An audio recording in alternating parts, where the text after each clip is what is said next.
Dad told me. You're a failure, you embarrassed this family. After I dropped out of college, I packed my bags and said, "Watch me." Last week he showed up begging for.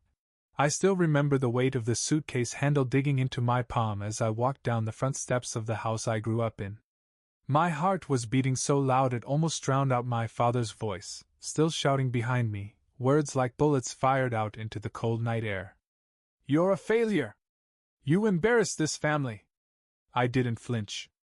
I didn't even look back. I just tightened my grip, felt the leather bite into my skin, and said the only two words that mattered anymore. "Watch me." It hadn't started that night, not really. The cracks had been forming for years. Tiny, almost invisible at first, until the whole foundation of our relationship just crumbled under the weight of expectations I never agreed to carry. My name's Evan Mitchell, by the way. I was supposed to be the next great success story. The Mitchell name was synonymous with achievement, after all. My father, Gregory Mitchell, a lawyer with a closet full of tailored suits and a shelf heavy with awards, had mapped my life out before I could even spell my own name. Doctor. Lawyer. Something prestigious enough to make him beam with pride at cocktail parties. And for a while, I tried. I really did. I enrolled at Westbridge University, not because I wanted to, but because it was what was expected.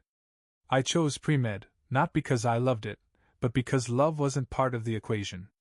Only titles were. But the truth has a way of leaking out, doesn't it? A slow drip at first, until one day you're drowning in it. And for me, the first real sign of trouble came in the form of a grade report, a single letter printed in red ink next to organic chemistry. A D. The first crack. The first small betrayal of the life they'd scripted for me. I hid it at first, buried it under other papers, told myself it was just one slip-up. One mistake. But somewhere deep down, I knew, it was more than that. It was the beginning of a war I couldn't win, not on their battlefield, anyway. I thought I could hide it.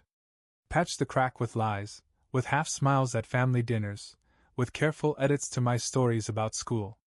I even started talking about internships I wasn't applying for, clubs I wasn't part of. Anything to keep the peace. But peace built on lies has an expiration date. It wasn't a test that broke the illusion. It wasn't a professor calling home or a letter from the university. It was something much smaller. Almost laughable, if you didn't know what was at stake. One night, while I was home for Thanksgiving, my father asked me to pull up my course schedule on his laptop. Said he wanted to help strategize my future, meaning control it, of course. I hesitated, just a beat too long. It was enough. He snatched the laptop from me, his eyes already narrowing.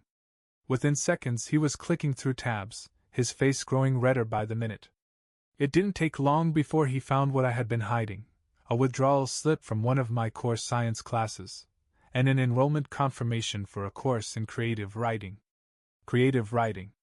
A direct, blasphemous betrayal of everything the Mitchell family stood for. He slammed the laptop shut so hard it rattled the windows. "What is this?" he demanded, voice low, dangerous. I opened my mouth, but no words came out. What could I say? That the hours I spent in that writing class were the only ones I didn't feel like I was suffocating? That sitting in front of a blank page made me feel alive in a way a stethoscope never would? He didn't wait for an answer. "You're throwing away your future for stories?" he barked, disgust dripping off every word. My mother, sweet, compliant, stayed silent, staring at her coffee like it had answers. My younger brother shifted uncomfortably in his chair. And me? I just sat there, drowning in the kind of shame that doesn't come from guilt, but from betrayal. Theirs, not mine. That was the first real moment I realized something simple but devastating. It didn't matter who I really was. It only mattered who they wanted me to be. And if I refused to fit into their mold, I was disposable. The fallout wasn't immediate. At first, it was just silence. Days of stiff, formal conversations. Quick glances filled with quiet disappointment. The air in the house grew heavier with every passing hour, like a thunderstorm waiting to break. It happened the night before I was supposed to return to campus. I had been lying awake in my old bedroom, staring at the ceiling, rehearsing the words over and over in my head. How I would tell them. How I would finally cut the string tying me to a future I didn't want. But it didn't go the way I planned. It never does. At dinner, between bites of dry roast beef, I put my fork down and said, as calmly as I could, "I'm not going back." The room froze. My mother's hand hovered in the air, still holding her glass of water. My brother's fork clattered to his plate. And my father, he just stared at me, his eyes narrowing slowly, like a lion scenting weakness.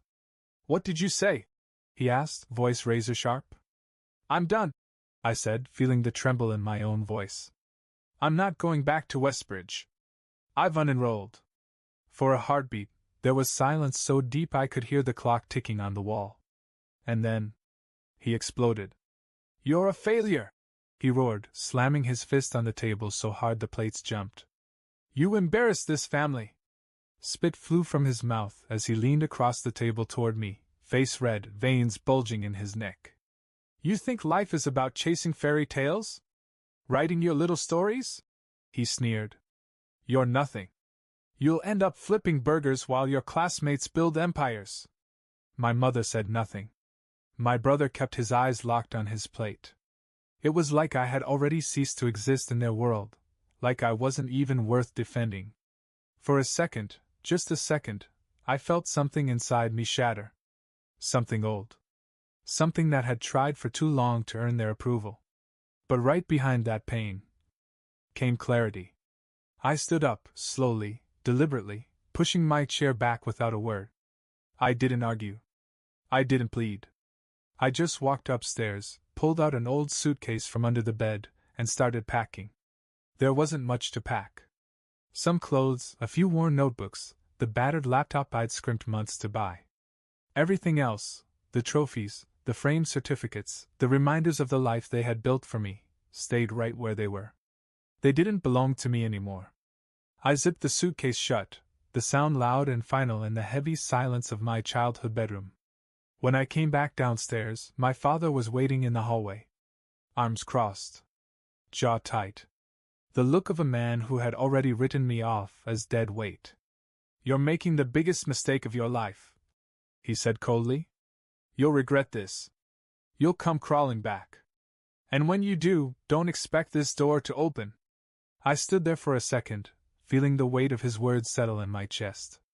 And for the first time in my life, I didn't feel the need to fight for his love.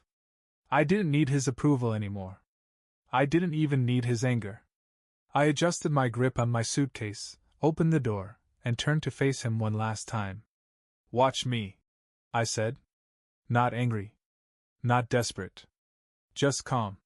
Certain. Then I stepped outside, into the freezing night air, and let the door click shut behind me. I didn't look back. Not once. The cold bit into my skin, the suitcase bumped against my leg with every step, but I felt lighter than I had in years. For the first time, every breath, every choice, every failure and every triumph, they would be mine alone. No more second-hand dreams. No more living for applause that would never come. It was terrifying. It was exhilarating. It was freedom. Freedom, it turns out, feels a lot like hunger when you're 20 years old with nowhere to sleep. The first night, I stayed in a crummy motel on the edge of town. $30 for a room that smelled like mildew and regret. I sat on the threadbare bed with my suitcase by my feet, staring at the ceiling, wondering what the hell I had just done. No safety net. No family. Just a little cash from a summer job, a half-charged phone, and a stubborn dream bigger than anything I could explain. Those first few months were brutal. I picked up shifts wherever I could, loading docks, coffee shops, landscaping in the dead heat of summer. I slept in the back seat of a used car I bought for $500 cash. I ate instant noodles, peanut butter sandwiches, whatever I could stretch out across a week. There were nights I wanted to give up. Nights I stared at my reflection in gas station bathroom mirrors, fighting the urge to call home, to hear some familiar voice. But I didn't. Not because I didn't miss them. Not because it didn't hurt. But because somewhere deep inside me, I understood that if I turned back now, I'd never get away again. I'd be trapped forever in their version of me, the failure, the embarrassment, the almost success who never quite measured up. So I stayed the course. Little by little, brick by brick, I built something real. I started taking freelance writing gigs, small ones at first. Product descriptions for shady websites, blog posts for companies no one had ever heard of. $50 here, $100 there. It was humiliating work sometimes, ghostwriting articles about topics I didn't understand or care about. But every time I got paid, no matter how small the check, it was mine. Earned with my own hands. My own mind. No father's name on the check. No expectations weighing it down. After a year, I was paying rent on a tiny studio apartment above a laundromat. I had heat, running water, a second-hand couch. It wasn't much. But it was mine. And somewhere in all those long nights and lean days, the stories started to come alive. The real stories, the ones I wanted to tell. I wrote them in spiral notebooks, on bar napkins, on the back of receipts. Stories about struggle, about freedom, about standing up when the whole world tells you to sit down. Stories about kids who walked away from everything they knew, and built something better. By the third year, something unbelievable happened. One of those stories sold. An online magazine paid me $300 for a short story about a boy who burned every bridge he had in order to light his own way. And then another magazine paid me. And another. Before I knew it, I wasn't just scraping by. I was living. I was thriving. Not by anyone else's standards, maybe. I didn't have a white coat. I didn't have a corner office. But I had something better. I had myself. Success didn't come all at once. It came in whispers. A check that covered more than just rent. An email from a publisher asking if I had anything longer. An invitation to speak at a local writers' event, me, the dropout, standing at a podium under bright lights. And for the first time, people didn't see a disappointment when they looked at me. They saw a storyteller. A man who had something to say. Something worth hearing. By the time I turned 26, I had published my first novel. It wasn't a bestseller. It didn't make me rich. But it made me proud. Every word in that book was a piece of the road I had crawled across to get here. And through it all, I never once heard from my family. No angry calls. No bitter letters. No apologies. It was like they had erased me from the family tree, and honestly, I thought I was fine with that. Some ghosts are better left haunting empty houses you never have to walk through again. Until last week. It was a Thursday, late afternoon. I was home, sitting at my kitchen table with a coffee growing cold beside me, sketching out notes for a new project. The doorbell rang. I wasn't expecting anyone. At first, I thought it was a delivery. I opened the door, and there he was. My father. Older. Smaller somehow. His once imposing figure now bent, like a tree that had weathered too many storms. His hair was thinner, his skin grayer, the sharpness in his eyes dulled into something I didn't immediately recognize. It wasn't authority. It wasn't power. It was desperation. Evan, he said, voice cracking around my name. Son, I need your help. I just stood there, the air between us thick and heavy. I felt nothing. Not hatred. Not rage. Not even pity. Only a strange, cold sense of distance, like I was looking at a stranger on the street, not the man who once screamed that I was an embarrassment. For a moment, neither of us said anything. The wind stirred the leaves on the porch, and the world around us went on. Distant traffic, a dog barking down the street, the smell of rain in the air. Everything so normal. And yet this moment felt heavy. Final. I leaned against the doorframe, crossing my arms. What do you want, Dad? I said it flatly, like asking a neighbor why they were knocking at midnight. He swallowed hard. His hands trembled as he fidgeted with the hem of his jacket, a nervous habit I didn't remember from before. I'm not well, he said finally. Health problems. Money's gone. The house is gone. Your mother, she left. He looked up at me, and for the first time in my life, I saw it. The absence of pride. The shell of a man who had built his whole life around being admired, and now had no one left to admire him. "I have nowhere else to go," he said, voice small, breaking. I thought maybe you could help me out. Just until I get back on my feet." I studied him carefully. There was a time, not so long ago, when those words would have gutted me. When I would have scrambled to do anything he asked, just to earn a crumb of approval. But standing there now, all I felt was a quiet certainty. I owed him nothing. Not forgiveness. Not shelter. Not a second chance. He had made his choices long ago, choices that built a wall between us so high and so thick that now there was no door left to open. I straightened, feeling the coldness settle in my bones, not anger, not revenge. Just peace. "I'm sorry you're going through this," I said calmly. "But you made it clear a long time ago that I was never part of this family. You don't get to rewrite that now because it's convenient." He opened his mouth like he wanted to argue, but nothing came out. For the first time, he had no lecture. No threats. Only silence. "I hope you find what you're looking for," I said, stepping back and gently pushing the door closed between us. There was a soft thud as it latched. And just like that, he was gone. I stood there for a long time after the door closed, listening to nothing. No shouting. No pleading. No banging on the wood. Just the distant hum of life continuing outside, a life I had built, brick by brick, without him. I moved back to the kitchen, picked up my now cold coffee, and stared out the window, half expecting to see him still standing there, some desperate figure frozen in the rain. But he was gone. And in his place, I felt something I hadn't known I was missing. Relief. Not the adrenaline-fueled kind you get when you barely escape a disaster. Not the vindictive satisfaction of seeing someone get what they deserve. No, it was quieter than that. Purer. It was the feeling of being done. Truly, finally done. For so long, my life had been a slow, silent negotiation with ghosts, trying to prove something to a man who never really wanted to understand me. Trying to earn love from people who had attached conditions to every ounce of it. But now, the chains were gone. I thought maybe guilt would creep in. That somewhere in the quiet hours of the night, I'd wonder if I had been too cold, too harsh. But the guilt never came. Instead, the memories did. All the times he told me I wasn't good enough. All the times he measured my worth by titles, trophies, bank balances. All the nights I lay awake wondering if I would ever be enough for him. All the sacrifices I made, not because I wanted to, but because I thought maybe this time he'd finally say he was proud of me. I thought about that boy.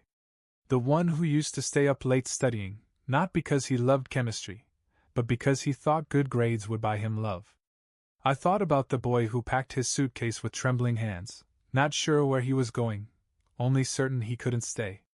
And now, sitting at my own table, in my own home, surrounded by work that was mine, built on my own stubborn dreams, I realized something simple and beautiful. I didn't owe my father salvation. I didn't owe him closure. I didn't owe him anything. Some people will tell you blood is everything. That family deserves endless chances simply because they share your last name. But that's a lie. Respect is earned. Love is nurtured. Family isn't built on blood, it's built on trust, kindness, loyalty. He broke those bonds long ago. He just never thought he'd have to live with the consequences. But now he would. Alone. And me? I would go on living. Not for revenge. Not for spite. But because I had finally learned how to live for myself. In the days that followed, I thought there would be some echo of him, some lingering shadow in the corners of my life. Maybe an unexpected voicemail. Maybe a letter. Maybe a friend or old family acquaintance calling, trying to guilt me back into the story I had finally written myself out of. But there was nothing. Just silence. And in that silence, I found a kind of peace I'd never known growing up. Mornings were quieter. Coffee tasted better. My shoulders felt lighter, as if I had been carrying an invisible backpack full of stones for years without even realizing it. I went back to my writing, to my work, to the life I had fought for, but it all felt different now. Like I wasn't chasing anything anymore. I wasn't trying to outrun the past. I wasn't trying to prove anything. I was just living. And for the first time, I understood something I wish someone had told me years ago. Walking away doesn't make you cruel. Closing the door on people who hurt you, even if they share your blood, doesn't make you cold-hearted. It makes you free. There's a narrative we're fed, one I grew up hearing, that family means unconditional loyalty. That no matter what they do, you stay. That being a good son, or a good daughter, or a good sibling, means absorbing every blow, swallowing every insult, forgiving every betrayal. But here's what they don't tell you. You are not required to set yourself on fire to keep anyone else warm. Not your father. Not your mother. Not your siblings. Not anyone. When someone weaponizes love against you, when they use obligation to chain you to their cruelty, that's not love. That's control. And you don't owe control anything. Not a second chance. Not an apology. Not your life. I didn't walk away from my father because I hated him. I didn't even walk away because he was weak or broken in the end. I walked away because I refused to spend one more second sacrificing my peace for a man who only loved the idea of me, not the reality. I had earned my life. I had fought tooth and nail for every small piece of it. And I wasn't giving it back to a ghost. Not now. Not ever.